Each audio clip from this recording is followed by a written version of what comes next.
Richard Lynn. Thanks for agreeing to handle this. Richard? Thank you, Joe. I've got a somewhat lengthy report this time around. And I first want to, maybe on the front end, acknowledge the help of the committee members, Jenna Lodge, Juan Walter, Ethan Huron, and on staff, particularly Sue Collins and Chris Hinton. I can't quite see you, but there y'all are. Thank you for all of your help and the help of your very capable staff.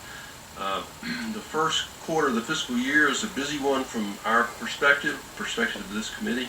We met 3 times leading up to this meeting with an emphasis on workforce performance and compensation. The committee received updated information regarding compensation benchmarking and market analysis from the board's independent compensation consultants, Frederick Cook and Company, from representatives there. We also reviewed the compensation disclosure and analysis that will be included in the 10-K report filed with the SEC later this month.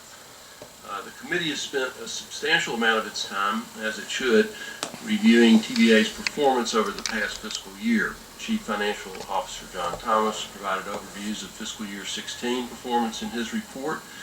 TVA has now had several consecutive years of strong financial performance, and we want to reiterate that we appreciate the work that TVA employees have put to reach these results, work that benefits the entire Valley. And I also want to add my note of thanks to you, Chip. I had the pleasure of meeting you before you began working at TVA and have admired how you performed and excelled. Your intelligence and congeniality will be missed.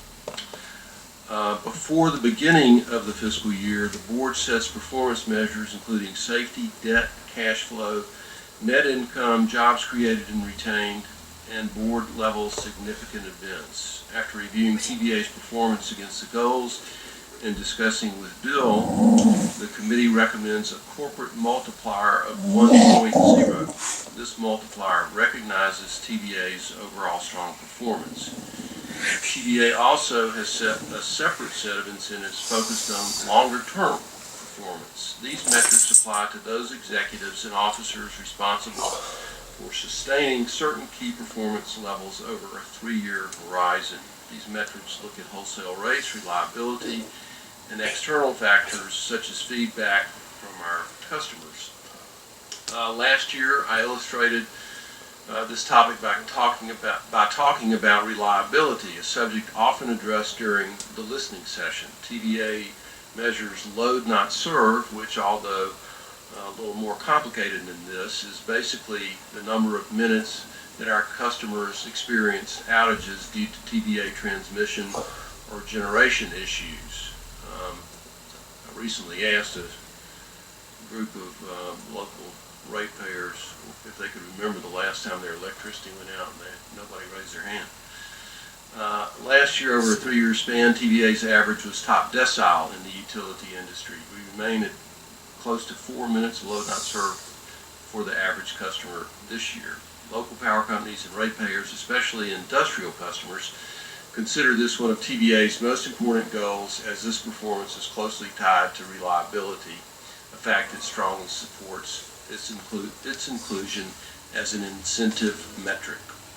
The board revisits the metrics on an annual basis to ensure that we are incentivizing the appropriate goals for the people of the Valley.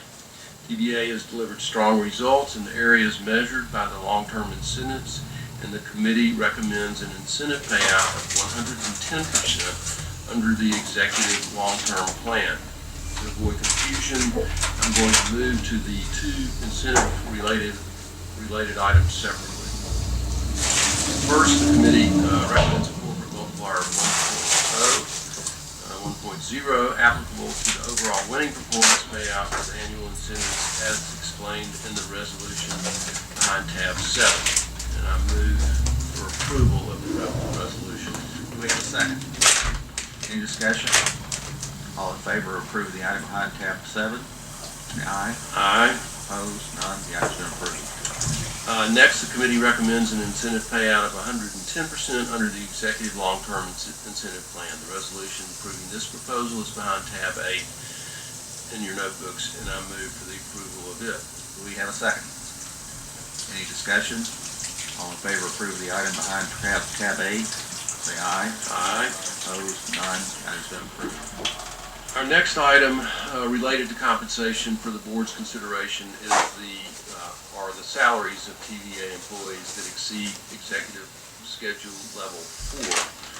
This is an annual approval item, and the committee recommends that the board continues to delegate to the CEO the authority to approve these salaries. The committee has reviewed this information, and I move for approval of the proposed resolution. Do we have a second?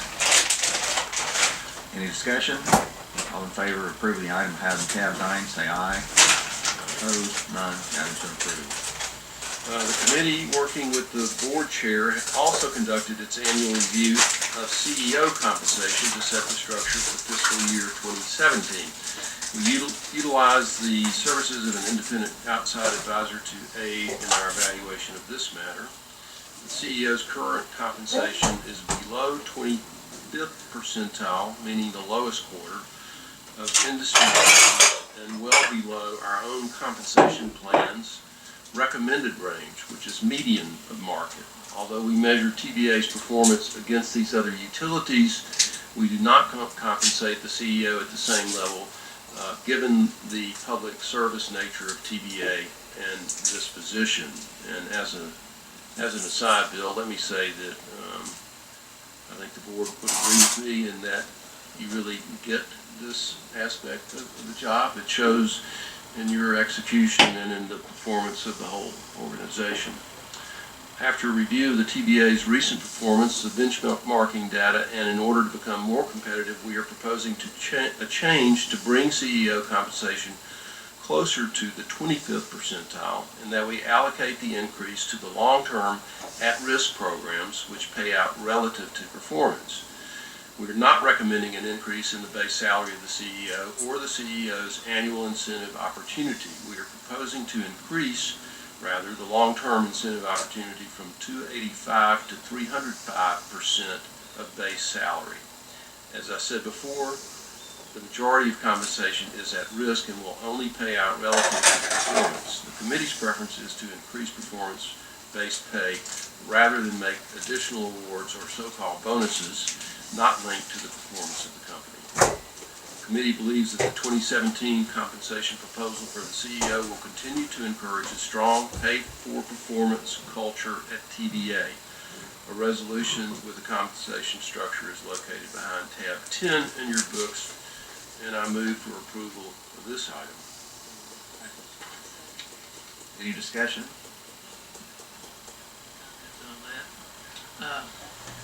We get beaten up sometimes over the pay of the top people, particularly the CEO makes it at TVA. But even though it's a lot less than in investor-owned utilities in general, both my wife and daughter were at college, and I think they do a good job. They don't get paid like the football coaches get paid. And I think the same thing is true in this world. When I came on this board 4 years ago, I couldn't figure out if TVA staff need to be paid like traditional public servants or paid like industry. And I remember saying one day to Bill Johnson and others as well that I was very happy to go along with what they were paying at the time. But if the financial results didn't change in a couple of years, well, there's been a dramatic change in the financial results, and I'm delighted with the to vote in favor of the pay of Bill Johnson and the other high-income people, and feel like they certainly well earned it.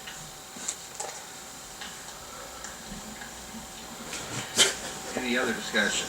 I would like to note that it is not just the financial condition. There are dozens and dozens of benchmarks that Bill has to meet in order to get the incentives that he is paid. So it is not just performance in making money, it's performance in the entire operation. We're very appreciative of the effort he put in on behalf of the citizens of the valley.